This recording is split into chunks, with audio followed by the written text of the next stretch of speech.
sorcellerie travaille à maintenir les gens dans les profondeurs. Frère, soeur bien-aimé, il n'y a que Dieu qui peut reconstruire convenablement ta vie. Je te prêcherai la prospérité. Je te dirai que Dieu te bénira. Je te dirai que Dieu fera des grandes choses. Mais je m'arrêterai aussi comme aujourd'hui. Je te dirai, donne ta vie à Jésus, sinon tu iras en enfer.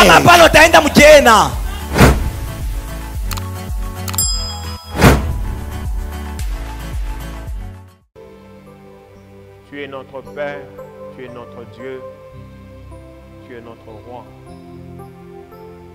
Nous sommes fiers de t'avoir comme Dieu. Nous sommes fiers de t'avoir comme Seigneur. Nous sommes fiers de t'avoir comme Roi. Tu es digne d'être adoré, d'être glorifié, d'être célébré. Et en ce dimanche, nous voulons te célébrer, t'adorer, te glorifier encore. Tu es tout pour nous. Tu es notre véritable secours. Quand nous crions vers toi, tu nous entends. En pleine nuit, en plein jour, quand nous crions à toi, tu sais voler à notre secours. Combien de fois nous crions et les hommes n'entendent pas, mais toi tu entends toujours. Je t'adore, secours de ma vie. Quand mon père ne sait rien faire, quand ma famille ne sait rien faire, toi tu sais toujours faire quelque chose. Alléluia. Tu entends même les murmures de mon cœur. Tu entends même les pensées les plus profondes de mon âme. Tu sais entendre même les désirs les plus cachés. Nous t'aimons, Seigneur, et nous t'adorons. Nous t'aimons, Jésus, et nous te glorifions. Nous t'aimons, Shiloh, et nous t'élevons. Reçois l'honneur, reçois la gloire, reçois l'adoration, ô Seigneur. Béni sois-tu parce que nous sommes debout, vivants, respirants. Il y en a qui sont morts, jeunes, vieux, enfants, adultes. Il y en a qui sont partis dans un repos éternel. Mais à nous, tu nous donnes encore la possibilité de vivre, de t'adorer, de te lever, de te célébrer, de te glorifier. Tu nous donnes encore la possibilité d'élever ton magnifique nom. Tu nous donnes encore la possibilité d'élever ton puissant nom. Oh Dieu, reçois l'honneur, Seigneur. Reçois la louange. Reçois l'adoration. Reçois la puissance. Reçois la richesse. Reçois la gloire. Merci pour tout ce que tu es pour nous. Et merci pour tout ce que tu fais pour nous. Tout ce que tu fais, Seigneur éternel, est merveilleux et glorieux. Il y a des choses que tu fais que nous ne comprenons pas aujourd'hui. Que nous ne comprendrons peut-être même pas jusqu'au dernier souffle de nos vies. Mais nous te bénissons, te louons, t'adorons. Parce que tu ne fais rien pour nous détruire. Tout ce que tu fais est pour notre bien.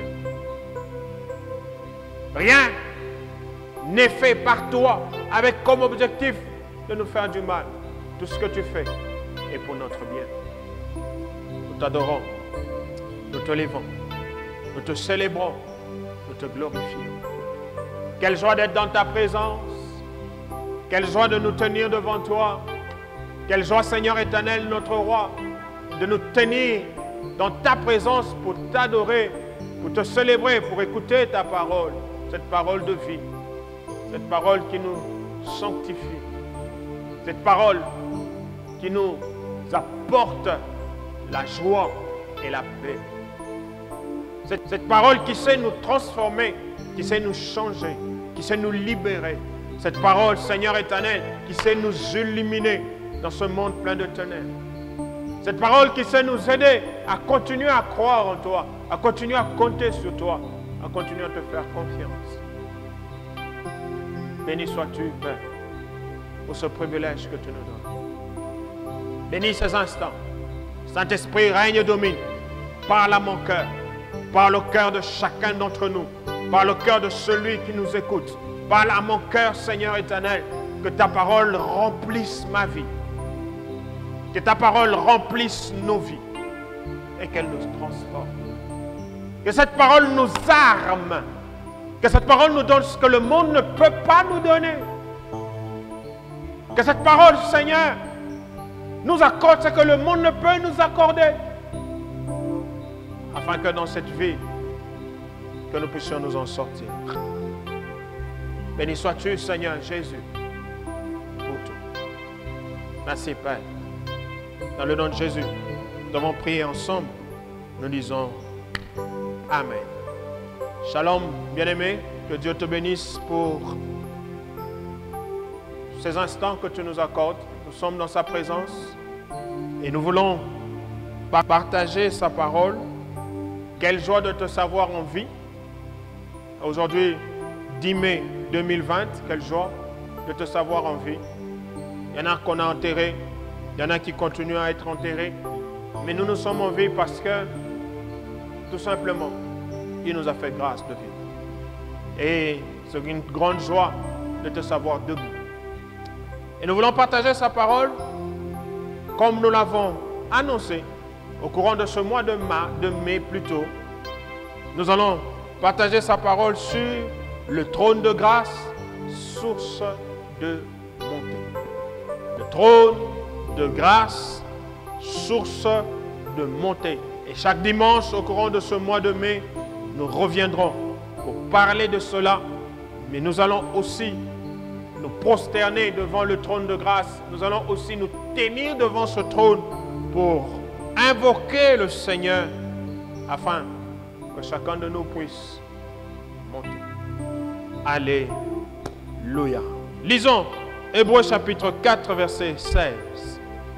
Hébreux 4, verset 16, que j'ai déjà devant moi. Tu peux le lire au bas de l'écran.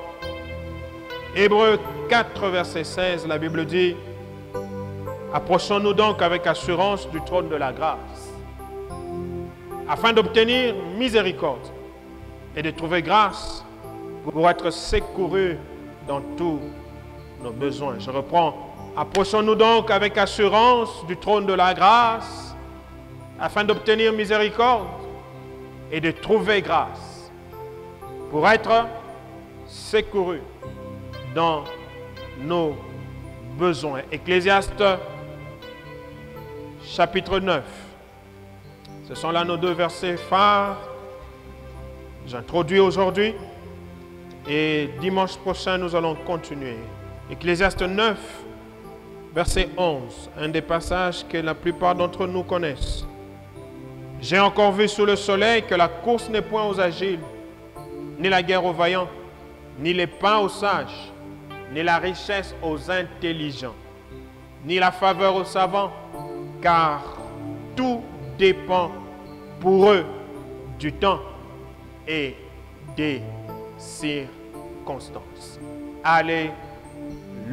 Je voudrais, en introduisant ce matin, rappeler et montrer à chacun de nous que l'un des besoins primordiaux de nous tous, c'est de pouvoir monter.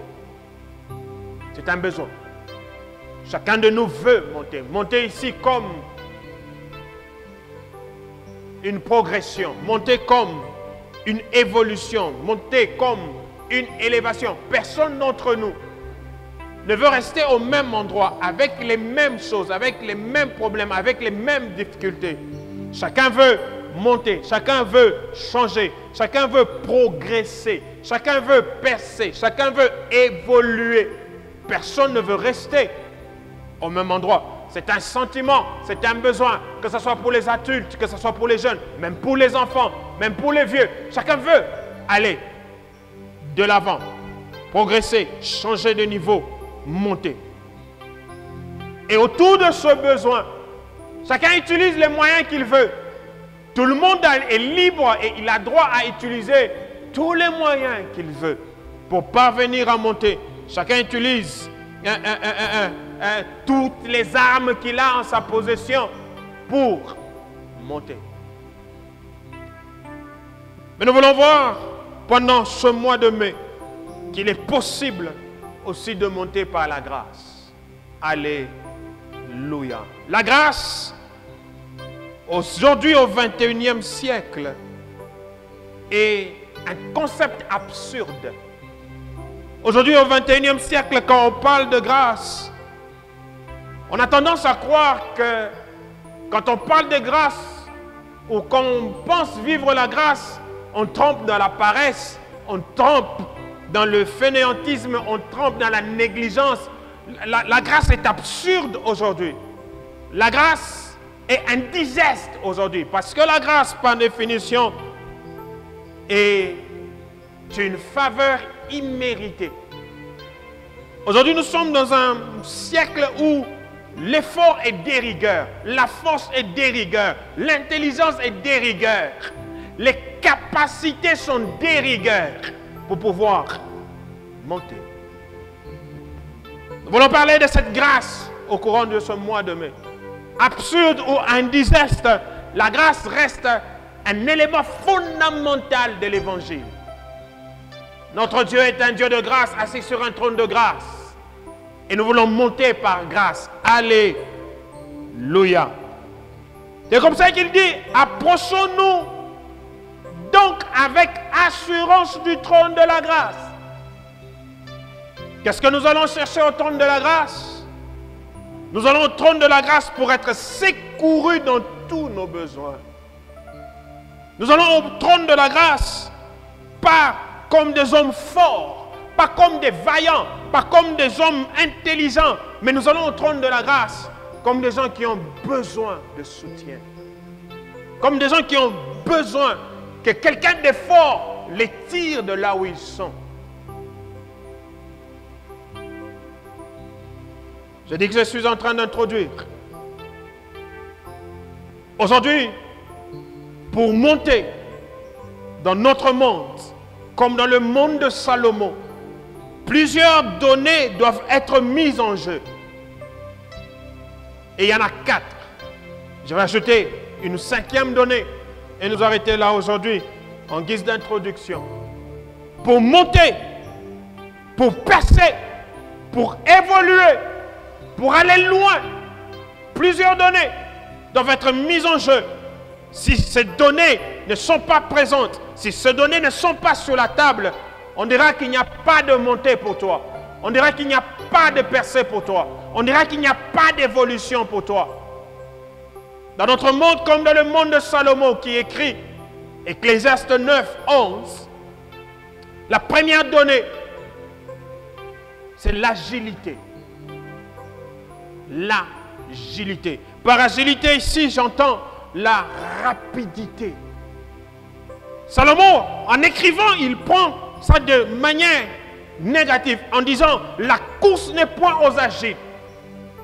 Mais en fait, dans son monde, comme dans notre monde aujourd'hui, pour remporter une course, tu dois être agile. Pour remporter une course, tu dois être rapide.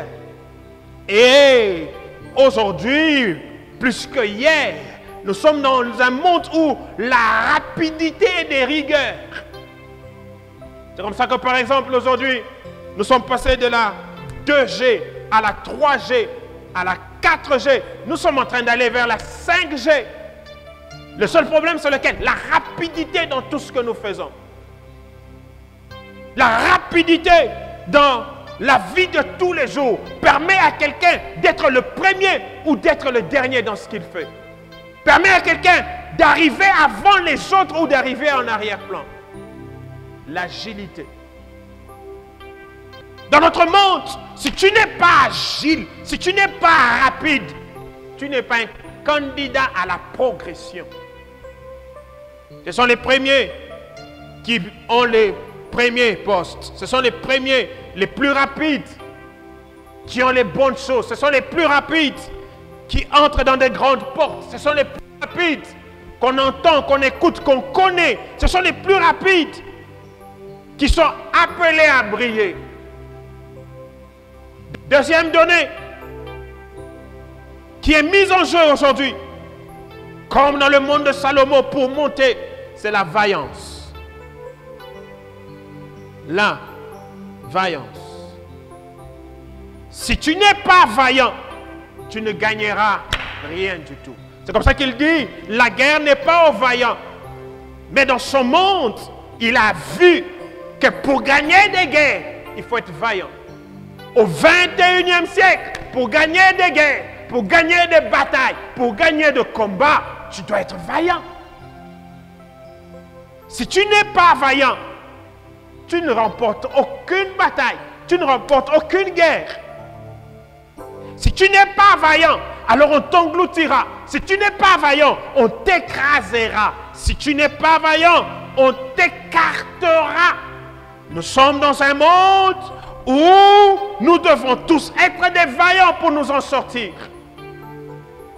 Nous sommes dans un monde où pour monter, on doit utiliser la force, on doit être fort pour arriver au sommet. Mais il dit, la guerre n'est point aux vaillants. Aujourd'hui comme hier, nous le disons encore, la guerre n'est point aux vaillants. Je vais y arriver. Troisième chose. Troisième donnée mise en jeu pour monter aujourd'hui, comme dans le monde de Salomon. Troisième donnée, c'est l'intelligence. Si tu n'es pas intelligent, alors tu n'as pas droit aux richesses. Si tu n'es pas intelligent, les richesses ne sont pas faites pour toi. Et Salomon dit, dans Ecclésiaste 9, il dit, et la richesse n'est point aux intelligents. Dans son monde comme dans le monde d'aujourd'hui, ceux qui ont des richesses, ceux qui avaient des richesses, ceux qui font des richesses, intelligence. Si tu n'es pas intelligent, les richesses ne sont pas faites pour toi, les richesses te fouillent. Il faut être intelligent pour avoir les richesses. Quatrième donnée. Quatrième donnée, c'est l'instruction. Salomon dit, ni la faveur aux savants. Ça veut dire ceux qui avaient l'instruction, ceux qui étaient formés, ceux qui avaient l'information, avaient droit à la faveur. Sans instruction, sans information, sans formation, on n'a pas droit à la faveur. Et dans le monde d'aujourd'hui, 21e siècle, si tu n'es pas instruit, tu n'as pas droit aux faveurs. Parfois dans notre monde, ceux qui ne sont pas instruits sont relégués, sont chassés. Ceux qui ne sont pas instruits sont placés dans leur petit camp. Dans notre monde d'aujourd'hui, nous avons des classes. La classe de ceci, la classe des érudits, la classe des intelligents, la classe de ceci et de ça, la classe des riches, la classe de pauvres. Ceux qui ne sont pas instruits, on les classe quelque part. Mais ceci est une donnée importante dans notre monde d'aujourd'hui. L'information circule à grande vitesse. On peut s'instruire même sur Internet. Mais celui qui n'est pas instruit n'a pas droit à la faveur. Je m'adresse à quelqu'un ce matin. Peut-être que tu es assis sur les 4 données, sur les 4 piliers. Tu ne retrouves aucun pilier pour ta vie. Peut-être que tu es assis, tu te dis, je ne suis pas intelligent. Assis, tu te dis, je ne suis pas fort, je ne suis pas vaillant. Peut-être quand tu m'entends, tu te rends compte que tu n'es pas agile, tu n'es pas rapide. Oh, quand tu me regardes, peut-être tu te rends compte que tu n'as pas une instruction qui peut faire face à plusieurs choses. Je suis venu te dire ceci ce matin. Il y a une 5e donnée. Et je la trouve la plus importante. Une 5e donnée. Et nous voulons aller au trône de la grâce pour supplier celui qui est assis sur ce trône-là afin de nous accorder cette 5e donnée. Parce que les 4 données peuvent exclure chacun d'entre nous. Il y en a qui sont rapides mais qui ne sont pas forts. Il y en a qui sont forts mais qui ne sont pas intelligents. Il y en a qui sont intelligents mais qui n'ont pas eu l'instruction. Tous ceux qui sont intelligents ne sont pas tous allés à l'école. Tous ceux qui sont intelligents n'ont pas pu avoir l'instruction qu'il faut. Donc, si nous nous basons que sur ces 4 choses, l'un sera éliminé, l'autre sera écarté. Mais une 5e donnée que je trouve importante, qui peut faire à ce que chacun de nous se retrouve. Alléluia. Cette 5e donnée, c'est le temps et les circonstances. Le temps et les circonstances. Frères et sœurs, je me pose toujours la question, si l'être humain était maître des temps et des circonstances, je crois que personne ne s'en sortirait. Si l'être humain arrivait à gérer le temps et les circonstances, je crois que certaines personnes mourraient minables. Le temps et les circonstances est une donnée qui sort du trône de la grâce. Salomon dit ceci: la course n'est point aux âgés, la guerre n'est point aux vaillants, les richesses ne sont point aux intelligents, les faveurs ne sont point aux savants, mais tout dépend pour eux des temps et des circonstances.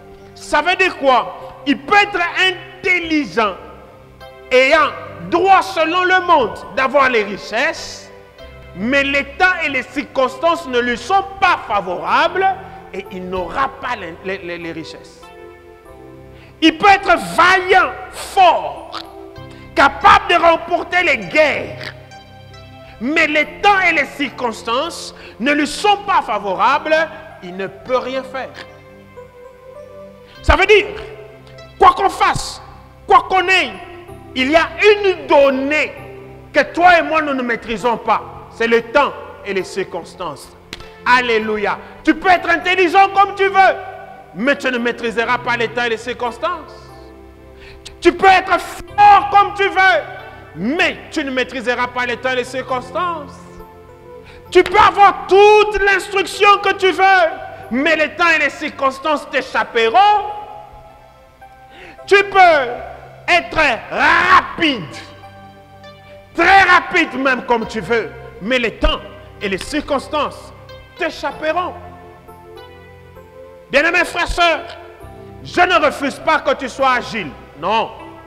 Je ne refuse pas que tu sois instruit, non. Je ne refuse pas que tu sois fort, non.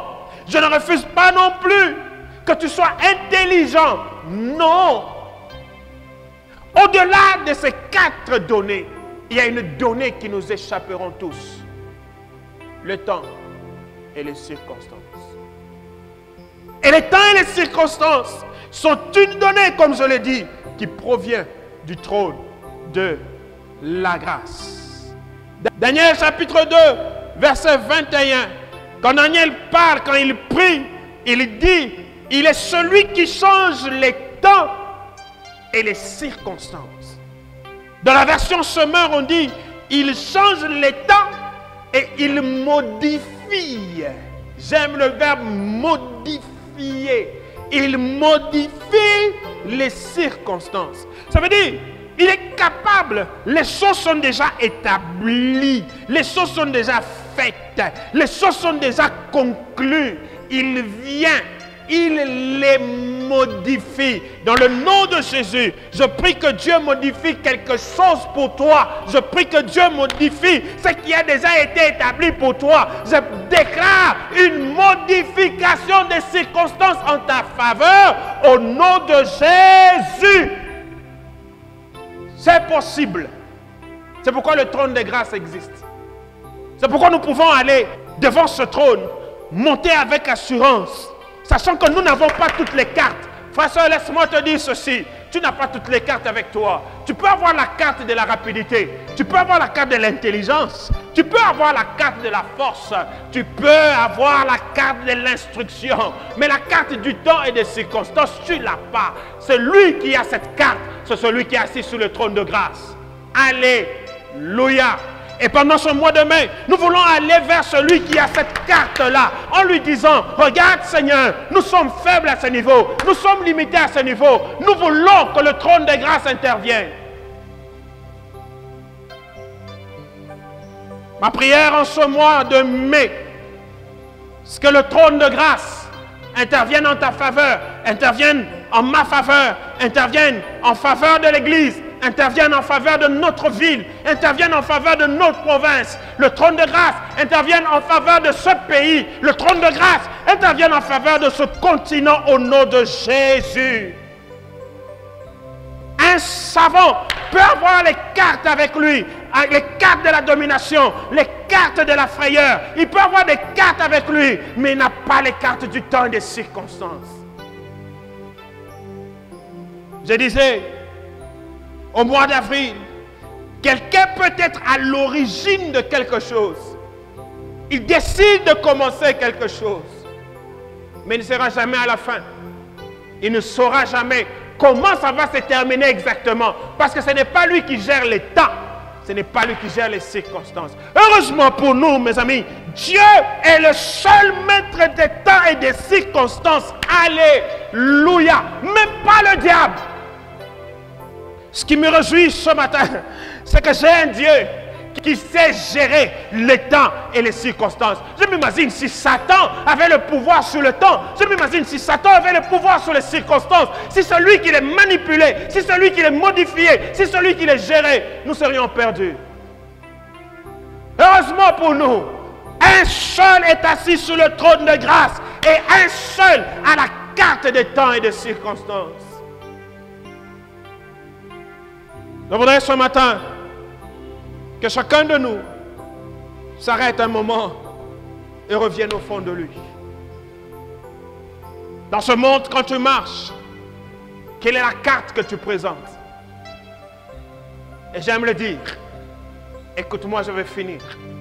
Si tu présentes la carte de la rapidité, rappelle-toi qu'il y aura un plus rapide que toi. Si tu présentes la carte de l'intelligence, rappelle-toi qu'il y aura un plus intelligent que toi. Si tu présentes la carte de la force, il y aura un plus fort que toi. Si tu présentes la carte de l'instruction, il y aura toujours quelqu'un qui est plus instruit que toi. Quelle est la carte que tu présentes dans le monde? Quelle est la carte avec laquelle tu marches? Si tu marches avec ces 4 cartes, tu es foutu. Je veux que tu marches au courant de ce mois, dans le reste de cette année, avec la carte de la grâce. Alléluia. Nous allons nous arrêter là ce matin. Un moment, rentre au fond de toi. Je veux que tu pries. Que tu dises au Seigneur, je m'approche du trône de ta grâce. Je voudrais trouver grâce devant toi et marcher avec la carte de la grâce. J'espère que tu m'as compris. Je veux que tu pries, quel que soit tout ce que tu as. Humilie-toi devant Dieu et dis-lui, je m'approche du trône de la grâce. Je voudrais trouver grâce et marcher avec la carte de la grâce. Allons-y. Prions au nom du Seigneur Jésus. Père, merci pour ta parole et merci pour ces instants. Moi, le premier, je me tiens devant toi. Je me tiens au trône de grâce, source de l'élévation, de la montée, de la progression. Je voudrais trouver grâce devant toi, afin que par cette grâce, je marche dans ce monde avec la carte de la grâce. Pas la carte de l'intelligence, pas la carte de l'agilité, pas la carte de la vaillance, pas la carte de l'instruction, mais d'abord la carte de la grâce. Que cette carte de la grâce m'ouvre les portes. Que cette carte de la grâce me fasse monter. Au nom de Jésus. Je prie pour moi et je prie pour cet homme. Je prie pour l'église. Je prie pour la ville. Je prie pour la province. Je prie, Seigneur, pour le pays. Je prie, Seigneur, pour la famille. La carte de la grâce, nous en avons besoin. Merci, Père. Dans le nom de Jésus, que nous avons ainsi prié. Nous disons tous. Amen. Shalom. Que Dieu te garde et qu'il te fasse du bien. Reste connecté. Amen.